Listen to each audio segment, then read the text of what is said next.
So hello students, I welcome you all in this video lecture of English.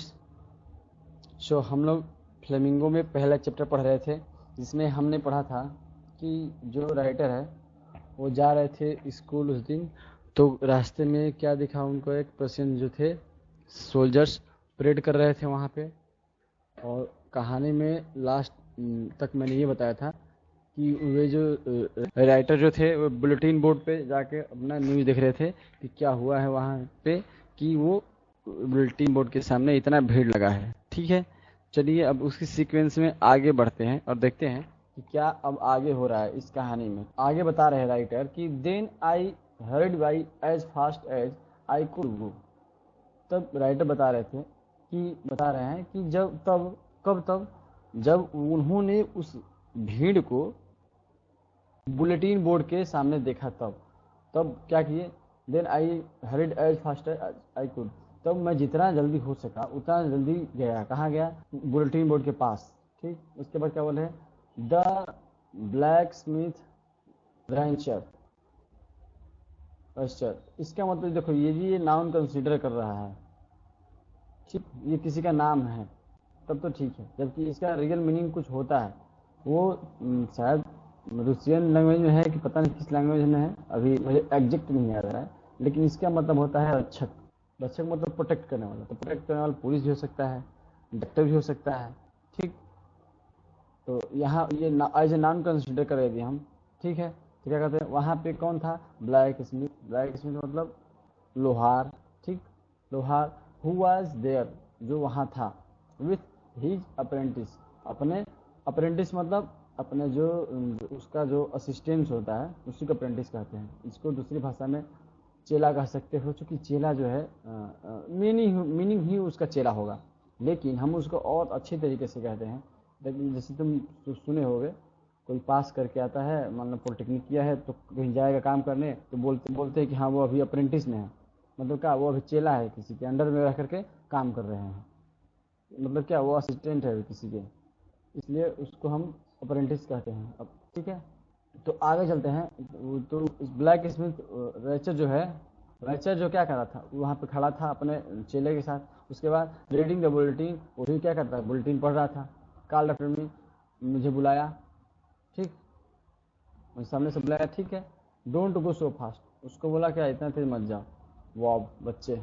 ठीक, you will get to your school in plenty of time, तुम अपने school आराम से पहुंच जाओगे। ठीक, मतलब ये बोला है कि जो वहाँ पे लोहार था कि परेशान ना हो, इतना जल्दी मत करो, तुम अपने स्कूल आसानी से पहुंच जाओगे। ठीक है, उसके बाद क्या बोला राइटर, क्या सोच रहा है, I thought he was making fun of me, मुझे लगा कि वो मेरा मजाक बना रहा है। ठीक, एंड रीच्ड और पहुंच गया। कौन पहुंच गया? अब पहुंचा, ये राइटर पहुंचा। एंड क्या पहुंचा? M हेमल्स little garden, M Hemal के छोटे से गार्डन के पास। ऑल आउट ऑफ ब्रेथ मतलब पूरी तरह से थका हुआ। ठीक, ऑल आउट ऑफ ब्रेथ मतलब एम हेमल के गार्डन में, छोटे से गार्डन में मैं पूरी तरह से थका हुआ पहुंच गया। ठीक है, ऑल आउट ऑफ ब्रेथ मतलब ऑल आउट ऑफ ब्रेथ मतलब क्या, उसका पूरी तरह से थक गए थे वो।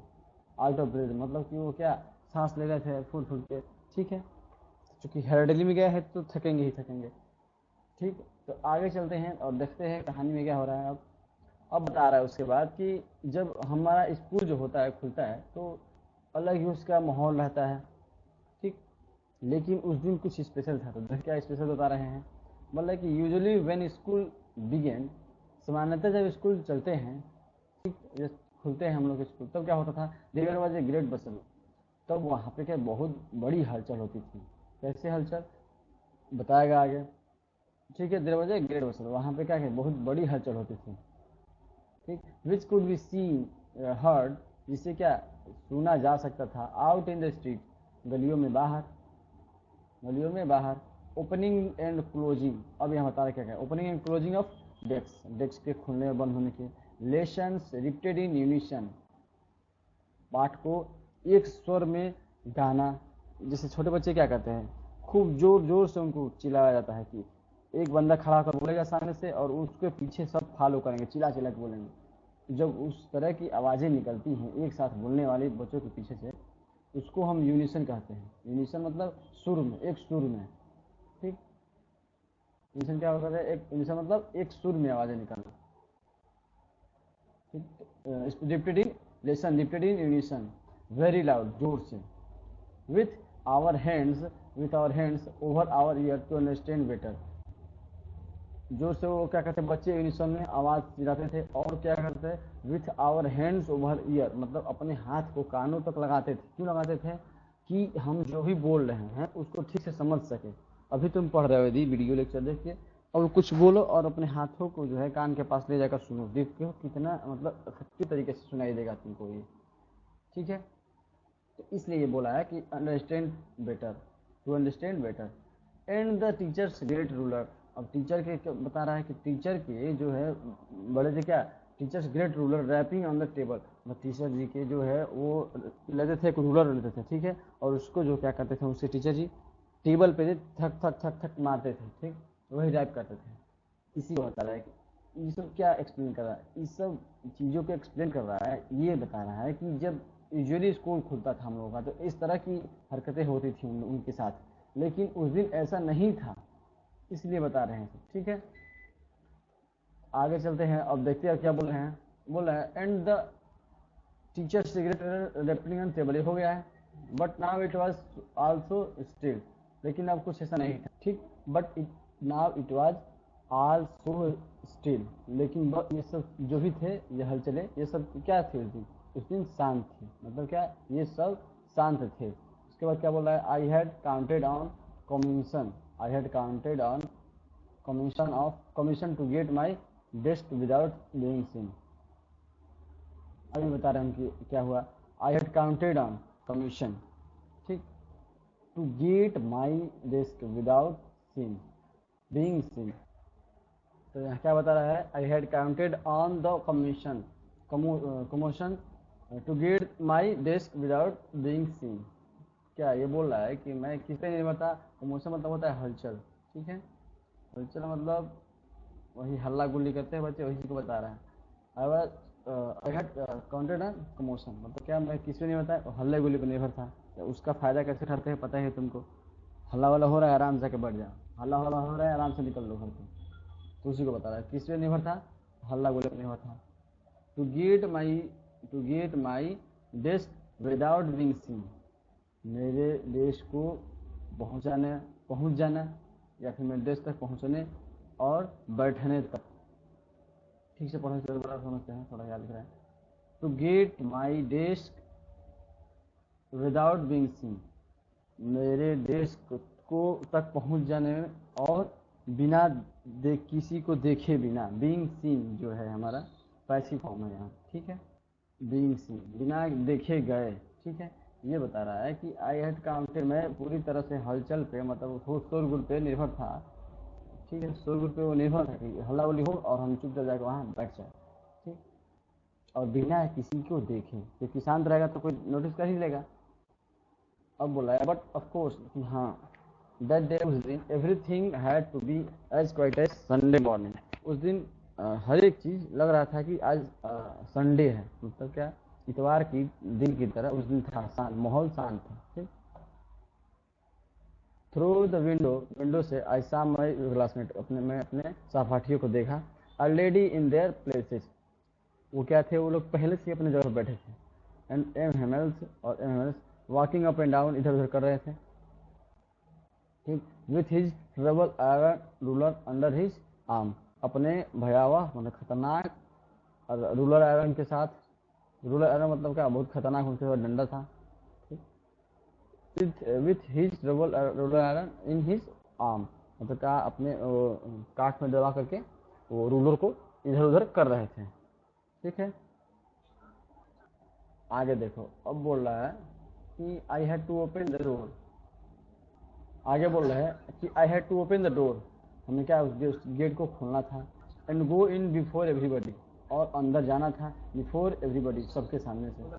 ठीक, और क्या बोल रहे हैं, you can imagine how bustard and how frightened I was, और तुम क्या कर सकते हो, और बोल रहे तुम सोच सकते हो कि मैं कितना भयभीत था और कितना डरा हुआ था।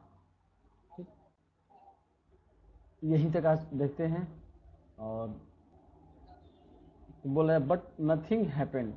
तब राइटर जो बोल रहे हैं कि मैंने जो ये सब सोचा था इस तरह करने के लिए कि उसके बीच में जाना था, बच्चों के हलचल के बीच में जाना था, कितना खतरनाक ये दृश्य होगा, कोई देख लेगा, मतलब ये जो भी उसके भय था उनका, उसको ये बाद में एक्सप्लेन कर रहा है कि बट नथिंग हैपेंड, लेकिन ऐसा कुछ हुआ नहीं। एम हेमल सामी, एम हेमल जो टीचर थे उसको उन्होंने देखा, एंड सेड, और कहे कहा कहे वेरी काइंडली, बहुत मतलब अच्छी तरह से काइंडली बोले, पोलाइटली बोले, गो टू योर प्लेस, अपनी जगह पर जाओ क्विकली, जल्दी से।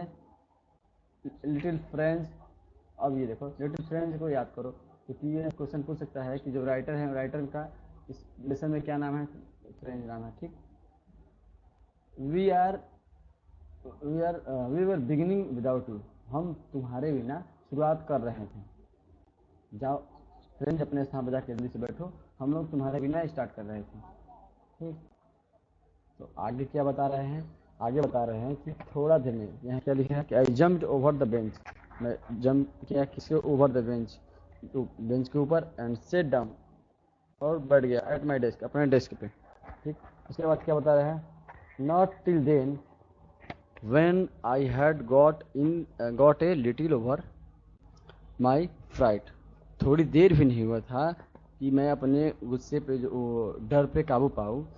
डिड आई सी, मैं क्या देखता हूँ, that our teacher had on his, कि हमारे टीचर क्या है, on his beautiful green coat, अपने अपने सबसे सुंदर क्या थे, ग्रीन कोट के साथ थे, मैंने पहने हुए थे। हिज फ्रिल्ड, हिज फ्रिल्ड, उनके झलदार, क्या झलदार,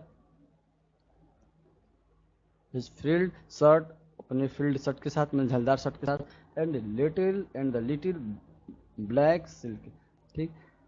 क्या काली ड्रेस में क्या है, कैप के बारे में बता रहा है, सॉरी, यहाँ क्या है, एंड द लिटिल, तो यहाँ पे क्या बताया गया है कि उनका कोट कैसा था, ग्रीन कलर का था, टी शर्ट कैसा था, झालीदार था, and the little black silk cap, और उनका कैप कैसा था, ब्लैक और सिल्क था, तो काला रेशमी था, छोटा था, ठीक। आगे क्या बता रहे हैं, ये आगे बता रहा है क्या, कि embroidered that he never wore expect on inspection and prize day. इसका मतलब क्या हुआ, इसका मतलब ये हुआ कि ये बता रहा है राइटर कि ये सब जो है बूटेदार, जो भी बूट, मतलब क्या बोलते हैं, किसी बहुत अच्छा पहन लेता है तो क्या बोलते हैं, सूट बूट होता है, सूट पहनते हैं, वही बोल रहा है कि एम्ब्रॉयडर मतलब बूटेदार, जो इस तरह के जो बूटेदार कपड़े हैं या उनके पोशाक जो भी था, दैट ही नेवर वोर, जिसे वो कभी नहीं पहनते, एक्सपेक्ट ऑन, सिवाय कि कोई इंस्पेक्शन हो या प्राइज डे हो, मतलब किसी को उपहार दिया जा रहा हो फंक्शन में, या फिर कोई इंस्पेक्शन हो, तो ठीक। आगे बता रहे हैं beside whole school seem so strange and seldom, उसके अतिरिक्त उस पूरा स्कूल जो है शायद ही इससे पहले वैसा था, यहाँ इसको हिंदी में लिखे हम, इसके अलावा पूरा स्कूल इतना अजीब और शायद ही कभी लगता था, ठीक। जहाँ वो डर करते थे हल्ला नहीं हो रहा था, बच्चे को एक्सपेक्ट कर रहे कि हल्ला होता था हमारे रेगुलर स्कूल में, लेकिन उस दिन का पूरा सब शांत था, जो टीचर जिससे डर लग रहा था वो टीचर शांति से आके बुला के बैठाया उनको, तो इस तरह के था उस दिन, क्या था, कुछ ऐसा था ही नहीं, तो यही बता रहा है कि इसके अलावा पूरा स्कूल इतना गरीब और शायद ही कभी लगा था, ठीक।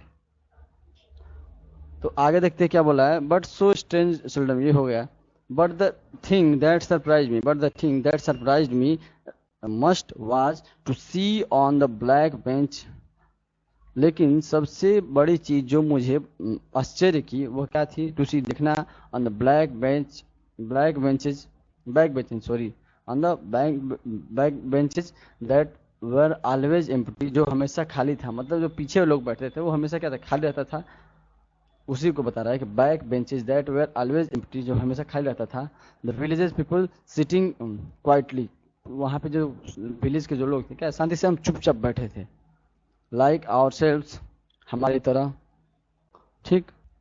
तो लेखक ने हमें बताया क्या कि जो तो लेखक ने हमें क्या बताया कि जो हमारा लास्ट बेंच था क्लास का वो हमेशा खाली रहता था, लेकिन वहाँ पे जो हमारे गांव के विलेजर्स जो थे आके बैठे हुए थे उस दिन, वो भी कैसे, एकदम शांत से, ठीक। तो आज के वीडियो में बस यहीं तक पढ़ते हैं, और अगली वीडियो में थोड़ा इस कहानी को और आगे हम बढ़ाएंगे, ठीक है। तो मिलते हैं अगली वीडियो में, और अब देखने के लिए धन्यवाद। और इस कहानी का समरी जो है ये अगला वीडियो लेक्चर चालू करने से पहले हम बताएंगे, ठीक, इसमें हो क्या रहा है। क्योंकि यह ट्रांसलेशन तो पढ़ के बता दे रहे हैं हम, उसका मीनिंग भी बता दे रहे हैं क्या हो रहा है कैसे हो रहा है, लेकिन जब कहानी को पूरा थोड़ा समझ लेंगे, ऐसे इस सीक्वेंस में भी लेकर चले यदि हम बस बताते जाए, मीनिंग बताते जाए, तो कहानी के लास्ट में आपको क्लियर हो जाए कि कहानी में हो क्या रहा था। एक तो ये हुआ, ये दूसरा हुआ ये कि पहले ही मैं बता दूं कि कहानी में होगा क्या। ठीक, दो दो तरह से हम इसको पढ़ सकते हैं, तभी तो हम स्टेप वाइज लेकर चल रहे हैं, बस स्ट्रेंजा वाइज पढ़ाते जा रहे हैं, ठीक है, ठीक है, तब मिलते हैं अगले वीडियो में।